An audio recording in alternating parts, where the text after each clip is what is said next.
My Philosophy Way, the New Best System. Today, I'm simply going to read from this book, The Concise Encyclopedia of Western Philosophy, published by Routledge, and I might say a few parts of my own philosophy about political philosophy. The article on political philosophy begins. The words political philosophy can cover almost any abstract thought about law, politics, and society, particularly if it addresses normative questions about the way in which political power should be used or the way citizens should behave. Thus, democratic theory, jurisprudence, political morality, applied ethics, social theory, and political economy have all been thought of as parts of political philosophy. A political philosopher might study subjects as diverse as punishment, representation, feminism, private property, judicial review, economic inequality, civil disobedience, rational choice, and the morality of abortion. In these and similar areas, people who think of themselves primarily as philosophers have become immersed in recent times in the study of what we may call public affairs, and they have contributed to a large body of literature in which the issues and controversies, however you want to say it, of public life are debated and discussed. Behind this concern with public issues, however, there is a deeper and more abstract agenda which defines political philosophy as a branch of philosophy proper. That agenda consists in the traditional questions that have dominated the subject since Plato's time. What is the state? What is society? What is the human individual? How are they related to one another? Is a society greater than the sum of its individual parts? Is the state just a social construction, or a construction of individuals, or does it have an irreducible reality of its own? Unless these questions are addressed, the study of public affairs is bound to remain superficial. Apart from anything else, we need to be able to answer these questions before we can say with any confidence what makes an issue public or political. What if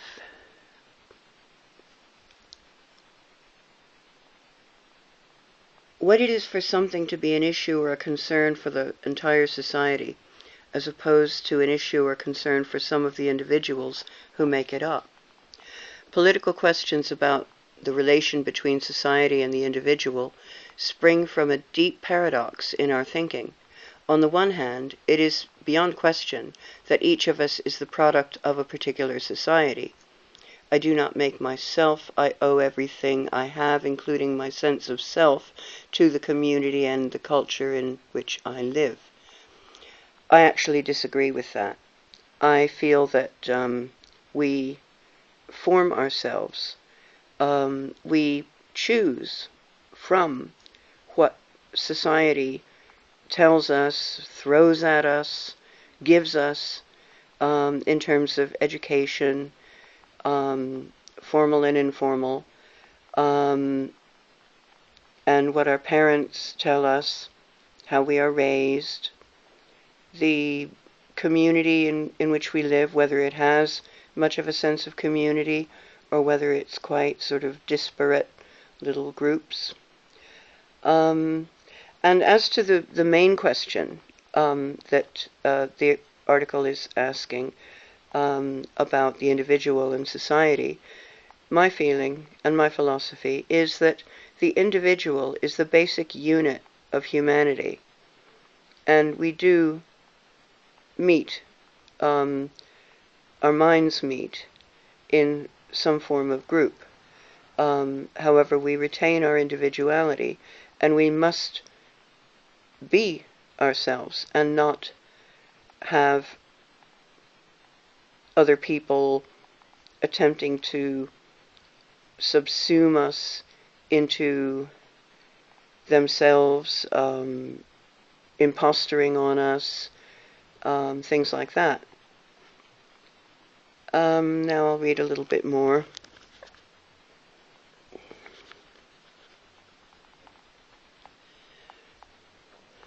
So I got to that point, and it says after that, on the other hand, as soon as I start thinking or reflecting on society and the way it has constituted me, I appear to be doing so as an individual, and my own thoughts, preferences, and purposes seem more real to me than the community in which they were fashioned. There, see, that's more how I am.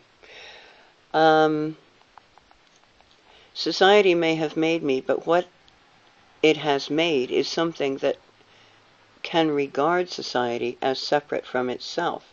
Actually, I still feel, I don't say society has made me. I do sort of realize, what that is saying, aspects of oneself, such as what people think of you. People are obviously concerned about what people think of them, us. And yet we must sort of break free from the constraints of other people's negative thinking.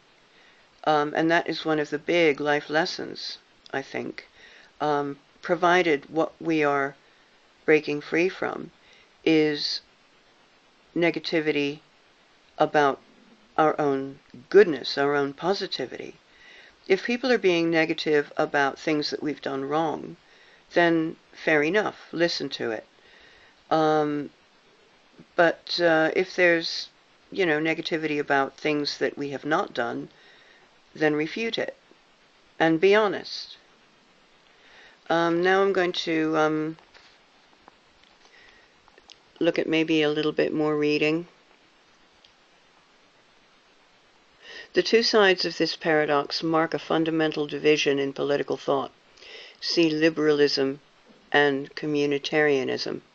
If we take society as our point of reference and regard the individual as derivative, then our values and ideals will be defined in terms of forms of communal life. We will not, of course, be unconcerned with individual people, but we will value their aspirations and fulfillment strictly as part of an overall communal ideal. However, if we take the individual as our fundamental point of reference, then community will appear valuable only as a means to the goals and ideals that individuals have adopted as their own. We may still think it desirable that one person's behavior should be constrained by respect for others, but it will be respect for the interests of the other individuals rather than a respect for social life as such. All right, that's where I'm going to stop reading, and I have said some of my own philosophy. So obviously the article is copyright the writers and Routledge, if they are owners of the copyright. I thought the writers are the owner of the book copyright. I'm not sure. And my own thoughts are copyright The True Goddess, Shekinah, Linda, Catherine, Angela, Esther, Hazy, Brainerd, Klein, Steer, Star, Avalo, Isfara, G. Genuine, True Love, Wisdom, G. Genuine, True Goodness, Justice, G. Genuine, and the rest of just only myself, full speed ahead. I do recognize that there are many good enough people who have aspects of goodness. We have goodness in our hearts. Amen. So, my part is the 2nd of November, All Souls Day, 2017. And I did teach this same article and my same thoughts last year, 2016.